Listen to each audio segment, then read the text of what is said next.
around in this matchup. Looking at the series layout here, Wes, we have Strongholds on live fire for game 1, game 2 Slayer Aquarius, then Bazaar captures the flag. And if we get there, Oddball Streets and Slayer recharge. Wes, what do you think about the series layout? Yeah, I think I only looked at the first 3 game modes and maps because from what we saw from the boys yesterday, they're gonna have to be a completely different team here today if they want to go up against the 2-time world champs. We got Sentinels versus the boys. It's gonna be live fire Strongholds game 1. You have that sniper rifle as that power weapon on the map. I want to see Formal pick that thing up. We know what he can do with it, hopping on board with him to get things started. Putting down shots on a couple players, pushing that B Strongholds, already capturing that A when the boys capturing C. So first B control actually goes to the boys as they get some points on the board to get things started.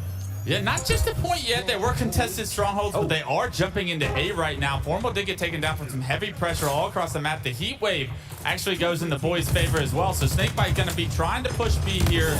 Does get taken down with the trade, but numbers advantages for Sentinels for the first time. We'll see if they're able to get some points. On board with snipe ball from the boys. Nice kill, controlling B and A early. You're gonna see these teams trying to focus on that B stronghold point. It is that make or break stronghold as the opposite sides of the map. You have A and C, obviously. B will be that main point of focus for both of these teams. Still no points on the board yet for Sentinels as we're hopping on board here with Lethal. Frosty at a 5-0 start. If we can hop over to his screen, I believe he had the snipe. Might not have much ammo left, but he does have this camo to play around as well. Very good positioning from here. I love Frosty when he has the snipe. I mean, everybody loves Frosty when he has the snipe because it usually means something good is about to happen. Yeah, already 6 kills on the board as Frosty putting that sniper to use. We know what this man can do. Nice melee there on that player rushing bottom. He'll make that a double kill for Frosty. Looking for the triple. Will not find it, but already, look at that, 8 kills on the board for Frosty, but none on the board yet for Lethal. 2 away from a killing frenzy here. Frosty doing it all with every weapon, up close and personal with a couple of melees so far too. I actually love the fact that he slowed it down right now. He's not going to try and pressure C unless one of his teammates finds an opening. They do have a member down right now, but Sentinels has these players trap back tower and a great use of the drop wall, repositions, and a nice shot with the snipe from Frosty there to help his team get C. It's so Frosty putting on a show in this first winner's bracket matchup of the weekend. That triple cap is so deadly, and finally the boys able to weather the storm a little bit, capture C, and now converging on that B stronghold point.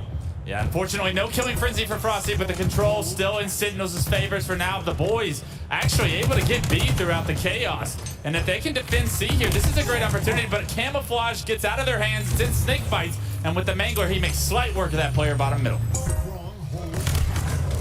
Snakebite does trade with that camo and heat wave, so that will be down. Frosty has the Mangler, nice headshot there, taking down that member at B stronghold point, trying to capture it solo. Frosty doing it all here, already 10 kills on the board for It's So Frosty. This man is on fire. Still no kills for Lethal though. We pointed that out twice now. I know it's early, and Sentinels with over a 100-point lead probably doesn't care if Lethal gets a kill or not this game. They're doing everything right so far throughout this game. I want to see the boys do a better job of controlling some of the power weapons because right now Frosty has his 2nd snipe of the game.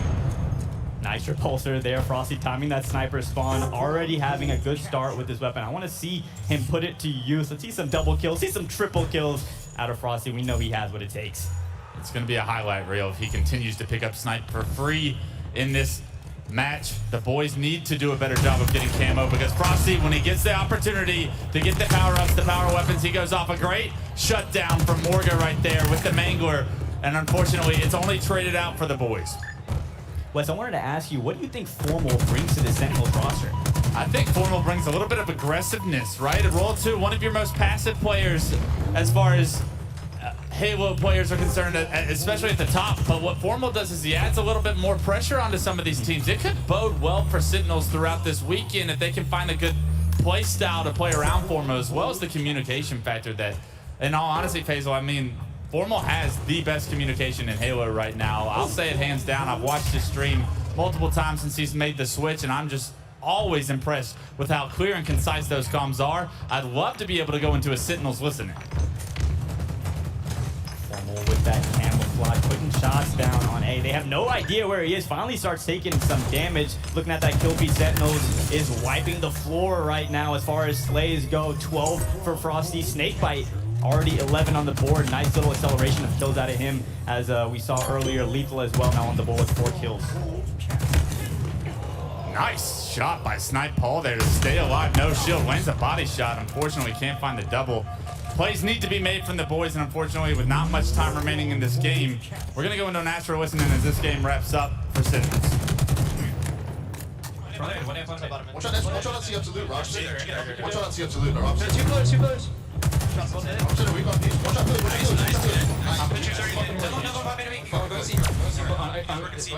Yeah, they're spawning dummies a lot. Yeah, hard death, PJ. Yeah, hard death. Yeah, they're gonna get out, guys. They're gonna get out. Cuts in. We have a good picture. We have a good picture. We monitor. The definition of professional comms out of Sentinels there. These guys have such a good communication time and time again. Obviously, world champions here. Sentinels know exactly what it takes when it comes to communication in game. You have to be clear and concise and confident with your teammates, as there you have it. Game number 1 going to Sentinels. What a story would it be, Wes, coming out of open bracket if these guys can go all the way, and we know they have what it takes. What a story it would be, but would any of us actually really be shocked by any means? I mean, with the additional formal, I think the ceiling for this team is every bit of first place, so it's no surprise they start off their winners bracket round 1 with a dominant game 1, 250-43. Yeah, we saw Frosty there. Once again, we talked about it time and time again this weekend. The sandbox, for Halo Infinite is so exciting, so fun. We saw Frosty use that repulsor to get in here at game number 2. Sentinels versus the boys. The boys really gonna need to come out, control this power up, control the abilities on the map, and try to get some control early to try to get this win against Sentinels in game 2. Yeah, I want to see the boys do a much better job of acquiring some of this sandbox early on. We're talking thrust, we're talking heat waves. Get these situational advantages to where you have a better opportunity when you're going up against some of the best players in the world, because you're going to need every advantage you can get. Starting off things with Formal dropping in front of the base, trying to put down some fire across the map here as he pushes all the way through uncontested bottom middle. Nice kill by Formal, looking for the double kill. Does get it. 3 members fall, one of them being Frosty, so a good 2-1 start for Sentinels, and control a little bit in their favor as Formal already 3 kills on the board. Already 3 kills, and he's got both thrusts for the game in his back pocket right now. The heat wave as well, and right now Formal is the most powerful Spartan on the map. He's got 3 kills to his name. Let's see what he can do. You'll notice about that heat wave that, it has 2 ways to fire the weapon. You have the horizontal cursor and the vertical cursor. You see players always opt to choose the vertical, as you can do more damage. Does take more precision, but it does do a lot more damage now, hopping on board with Snipe Paul. It's always interesting to see which players prefer the different horizontal vertical reticles in which situations. We were watching Trippy earlier today, and he was using that vertical situation a lot more than the horizontal, so very interested to see how players determine which situations they want to favor which reticle in. Right now we are looking at a 6-6 game right now. I believe it is tied for these boys, and that means that bodes well for the boys, right? They've started off being able to weather the storm of Formal, starting off 3-0, getting all of that power. They've taken him down, and since then they've got a little bit of momentum. Frosty running into 3 opponents on this card set and somehow managing to stay alive, and not only stay alive, but bait the players into a Formal back smack. And once again, Frosty on your screen, double kill for him, looking for the triple, but good shots, and wisely chooses to back off in that fight and controlling the map instead. Yeah, just like that, it's 11-7. So Sentinels now up 5 kills after that heat wave from Lethal. And Lethal, one of these players that, I mean, he's the 2nd greatest player of all time in the top 25 list. You want to talk about his accolades, but right now you want to talk about what he brings to the Sentinels roster, especially when they throw someone new. Lethal's that calm voice in everybody's ear, I feel like, that makes everything feel okay. Yeah, nothing ever phases Lethal. He's always so level-headed. So, always very calm, cool, and collected as Lethal. And similarly to everyone on this roster, Formal with the addition of him, like you said earlier, that was a bold statement, but I tend to agree with it, that Formal actually may have the best comms in the entire game. Every time I watch his stream, whenever they're streaming Formal, always a good leader, always has good communication, and that helps so much at the top level. I mean, great grenades, great shot, great communication. Formal doing it all so far here in our winners bracket round 1. Sentinels with an early lead here in game 2 as well, 20-8. Yeah, this one is starting to get away from the boys really quick. Already a 12-kill lead, and Formal has all the confidence in the world, moving freely around the map, finding a couple players here in the utility room. Nice shots out of Formal for the killing spree. beautiful shots out of Formal. You're starting to see him really heat up. 11 and 3, so obviously feeling very comfortable with his home on Sentinels. Couldn't ask for a better team to come into this open kickoff tournament. Formal on a dynasty roster here with Sentinels. It manages to stay alive with that thruster. It is such a useful ability to have in your back pocket, whether it's in a BR fight, whether you're trying to get out of harm's way. That thrust can come in handy so often. It's like he's had it all game almost, right? Every time he's been on Formal screen, a rare missed shot from Formal. Great shots by Sandel there, and they're going to need that to happen several more times for this game to get any closer, because right now Sentinel's still in complete control of the map. You've seen Robson try and compete for these dynamo grenades, but unfortunately he's taken down. Damage is done, but no one there from the boys to trade out any of that damage.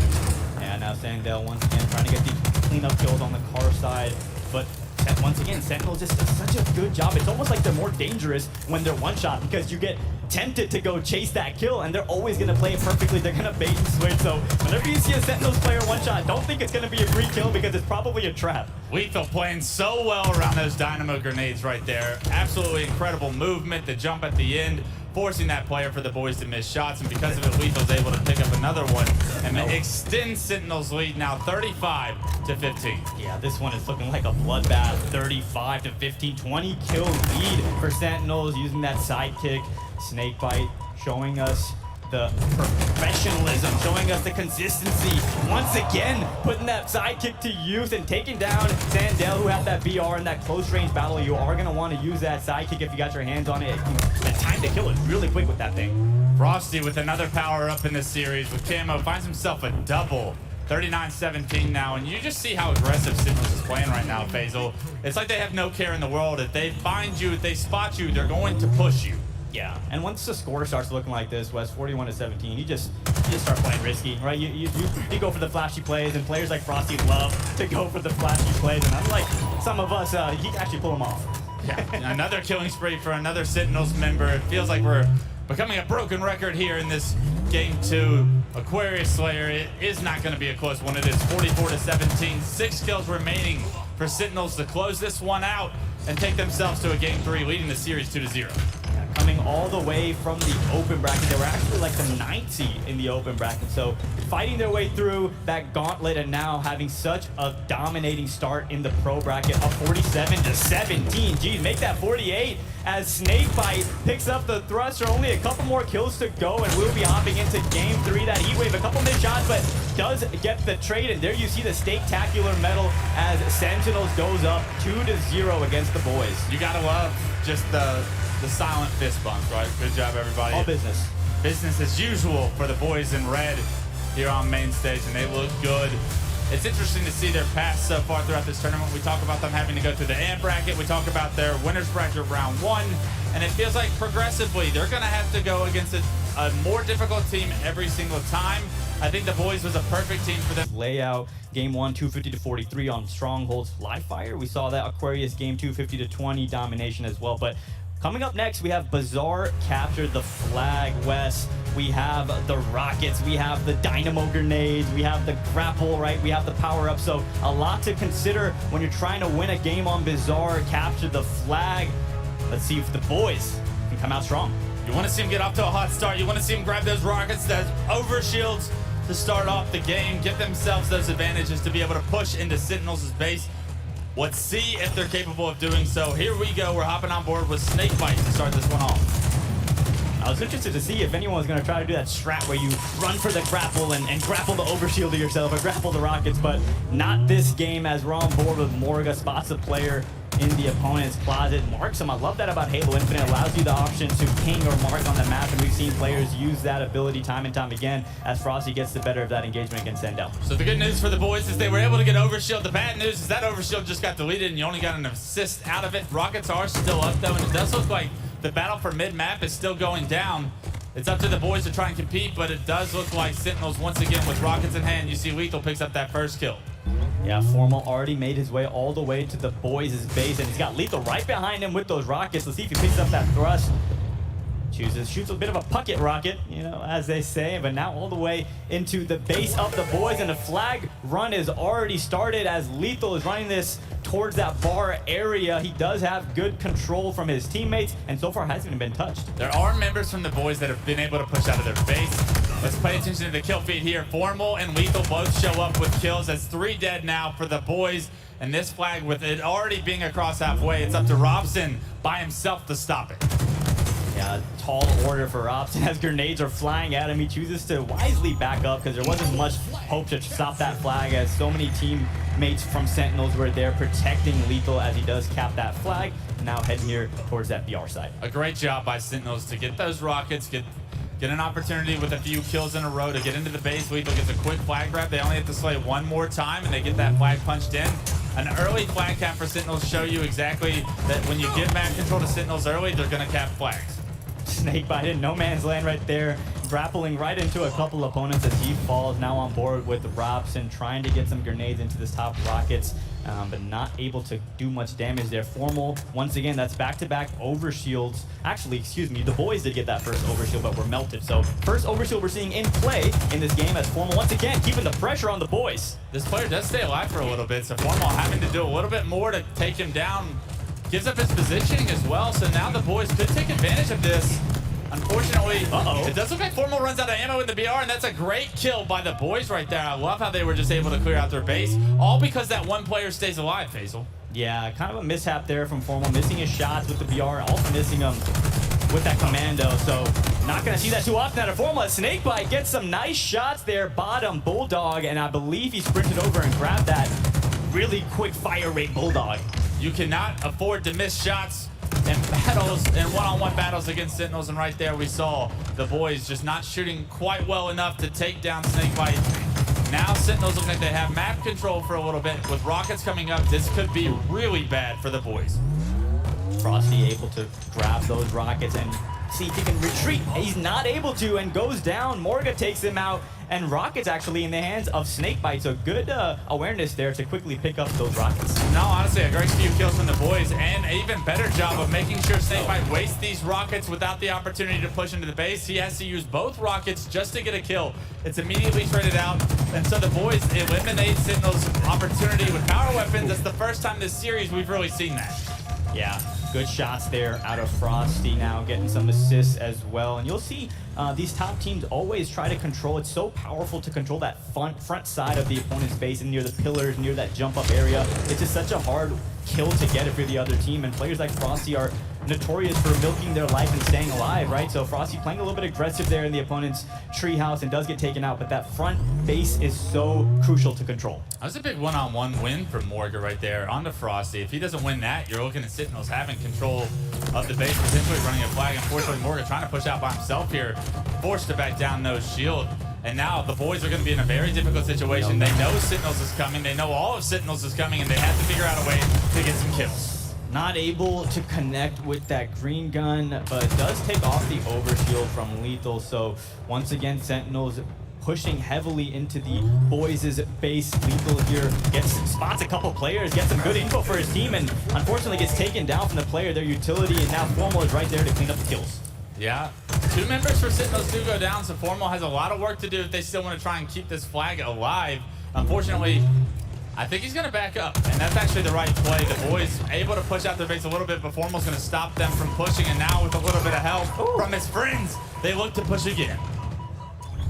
Mangler in his back pocket, BR out and about. Formal already in the boys' base, getting the second flag run started for the Sentinel squad. And what awareness by Formal there. When he loses 2 teammates, he falls back, he gets his shield, he turns it into 2 kills, and that creates another opening that Sentinels now has to get a second flag on the board. Here we go. First opportunity gets squandered there a little bit by the boys, but I'm happy that they're actually able to get into the Sentinels base, right? That's what you're going to need to do. You're going to need to get into their base and at least give yourself a chance by getting those flags out of the base, throw it out front. But as I say that, Formal already running this second flag all the way back to his base, and we think of Formal as that main slayer. Actually, you know, all these players can be considered main slayers on the Sentinels roster, but the thing is, what makes them so great is they can do it all, right? They have the awareness, they have the map situations all figured out, and they know when to do the objective and when to slay. I mean, that's one of the best things about this Sentinels roster is, yes, they all get kills, so yes, they all look like main slayers, but they all play efficient Halo, they all play good Halo, right? If they're in a position to do the objective, they're going to do the objective. So just because you're labeled as a main slayer, just because you get a lot of kills, doesn't mean it's not your responsibility to be in position to pull the flag. Overshield does get taken down there, and this could be the opening the boys need to get some control. They get Overshield in their hands, and now, here we go. Yeah, and for the first time in the Halo franchise, the power-ups are actually need to be activated when you pick them up, as we're on board. Morga has that Overshield. The flag is running through Rockets, West. Somehow the flag gets pulled through Rockets. Sentinels overextended, got into the base. They didn't fight for Overshield well enough. Rockets and Overshield are used to get the return. Now we'll see what the boys can do with this map control. Unfortunately, one player alive. He's bottom shotty, and he gets a double. That's going to be Frosty picking up a double, keeping that flag alive. And now Sentinels all of a sudden could potentially get a third flag. We got Robson down there. Good kill, big kill out of Robson, taking down Snakebite and getting that flag return. You got the return, yes, but you had map control for what it felt like. If Frosty wasn't a nuisance and gets a double bottom shotgun, it really felt like the boys was going to have the first opportunity to control the inside of the map and maybe dictate some of the pace in this game. Unfortunately, when you're going up against Frosty, even if he's the last guy alive, he's a problem. He is a problem indeed, as we see 4 perfect shots out of It's So Frosty. I love seeing that medal. Very few things are as satisfying as getting that perfect medal in this game. You got Jeff Steitzer in your ear telling you perfect, you know you did something well. And Frosty, it looks, him and Jeff, they have a great relationship together. It seems like every single time we see one, we see the other. That third flag being run by Snakebite through the treehouse down near those dynamo grenades. Chooses to just throw it out for his team and stays in his position. That's what I love about the Sentinels roster too, is they just have such awareness about what positions on the map are important to control, and not just are important to control, but when they're important to control, right? You see Snakebite there throwing the flag out and choosing to stay alive and slay for his team, and because of that, the flag is still active and Formal able to move up and get a touch. Yeah, Formal does get that touch. A kill does come in from Snakebite, and now it's Snakebite's job to get a kill. He actually finds 2 with Overshield coming up. This is a massive play from Snakebite to keep this flag alive. He's going to be able to run this thing as well. Players are coming off spawns for the boys, but they're no position to stop this one from going in. Overshield in hand, flag being juggled, as there you have it. The third flag cap does go in for Sentinels. Keep in mind they're up 2-0 in this series, coming out of the open bracket gauntlet now, looking to sweep their first pro bracket series.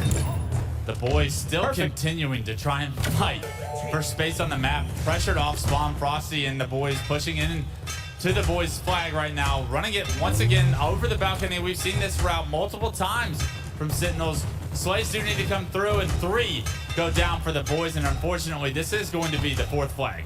Yeah, I want to take a moment to talk about this kill feed, Wes. Look at that. 19, 17, 13, 17, all double digits for Sentinels. On the other side, you see the boys, only 1 member, that's Morga, in double digits. And very rarely do you see the team that's getting outslayed win the objective. Now, I'm not going to say it never happens, because we've both been on both sides, you know, where you can win an objective game, but you really got to get slays on the board. You got to get kills to open up the map for you and your teammates. And so far, the boys haven't been able to do that. Yeah, a lot of the times you'll hear us say stats don't always tell the real story of the game. Well, there's sometimes stats tell the entire story of the game. And if you're looking at the scoreboard right now, when players have 20 and 19 and then players on the other side have 5, you can pretty much guess that it was a very lopsided affair in the CTF scoreline. 4-0 here. Sentinels absolutely dominating so far in this series, and the aggression stays on for Frosty and the boys. Is not able to clean up that kill, runs towards the double doors, but there you have Snakebite just sliding off that ramp into the opponent's base and gets some damage from his own teammate there. I see that blue marker, but finally does go down. Slays do come through for the boys. They did have 3 down for just a moment, but the last player alive, that was Sandell. He was able to get that kill on a Snakebite, able to get all of Sentinels out of his base for what might feel like the first time in this game. They get an Overshield. Ooh. Now, with just 1 minute and 50 seconds left on the clock, Faisal, you're not looking to probably come back in this game, because that would be almost an impossible task, but getting some momentum going into the elimination bracket is important. Maybe they can get something going, win a few fights, get a flag on the board, and figure out how they want to play this map going forward in this tournament. Yeah, don't get it twisted, everyone watching. The boys are definitely one of the top teams in Halo. It's just that they're going against one of the best historic teams in Halo, so they're going to have a long run ahead of them in this tournament, and it's nothing to be sad about to lose against a Sentinels roster. Like Meek Mill said, there's levels to this stuff. There is levels to this stuff, as Formal in the boys' base once again doing the objective, showing us that he can do it all, as this final flag cap is being run through the boys' treehouse. Yeah, well, you see Formal just once again running it through tree. Sentinels really finding a fond flag route here through that tree, right? You see some teams running through double door, you see some teams bring it into the bar. Sentinels every single time feels like they run it that same way. That stop does come in though. You're seeing a play being made by the boys now. Morga getting a flag run of his own, and this is what I was talking about, Faisal. Finally, we see some life out of the boys. It might be too little too late, but this is great for any opportunity they may have later on in the tournament. Could not agree more. Finish the series on a good note. Sandel would want a big battle at Optics top base to allow Morga to run this flag and put one on the board for the boys. So good flag cap out of the boys. Absolutely. You love to see the life out of the boys. Their tournament will not be over after this game. 18 seconds remain. They are going to have constant pressure from Sentinels in their base. Sentinels do look like they want to put a fifth one of their own in. Uh-oh. Sentinels wants to put the nail in the coffin as you see Snakebite running that flag out of double doors. The snipe ball is here to say, no sir, not today. Takes him down. That flag has dropped bottom middle. And if I'm the boys, I just don't want them to cap that fifth flag, and they don't. But Sentinels does win the series. 3-0 sweep. What a way to start their pro bracket run. Yeah, absolutely. A 3-0 and very